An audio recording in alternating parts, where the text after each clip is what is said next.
It's now obvious, especially with the energy transition challenge, that no African oil and gas producing country on its own can really successfully address these challenges.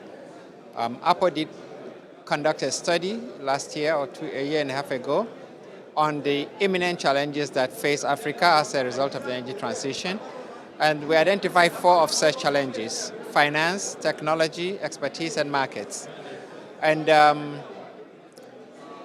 no one African oil producing country today can really successfully cross these hurdles. But it's believed that when these countries come together under APO or any group, they stand a very good chance of being able to cross the hurdles. So cooperation, collaboration is absolutely necessary to addressing the challenges of the industry. I think, given what is happening with the energy transition, we should begin to look differently at how to really look for financing for the oil and gas sector. Because the decision by the countries that have traditionally been funding oil and gas projects on the African continent to discontinue funding the industry, it's as much ideological as it is, how do I say, well, essentially it is. And the point is, time has come for us to also begin to look seriously inwards or outside of the traditional sources of funding to be able to get the funds to operate this industry on the African continent. Yes, so we have to look inwards and we also have to look elsewhere.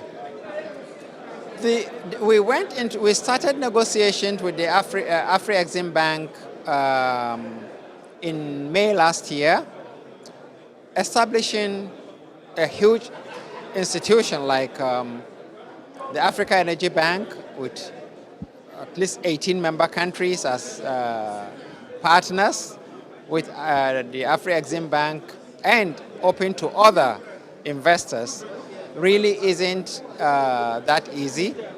We've come far with our charter. We've come very far with the establishment agreement.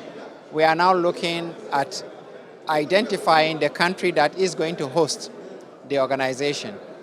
We believe that before the end of this year, we would be able to sign all the papers that need to be signed, and then, we are looking at before the end of the year. What we need to do now is to see how quickly we can bring out this oil so that the Sudanese people will benefit from these resources. And as I was saying at discussing with the minister, they can rely as much on other APO member countries that have gone far in this industry, where support is not coming from the traditional sources of Europe and America. So why don't you go? A lot of countries in Africa within APO have gone very far in terms of expertise, in terms of technology, and so on.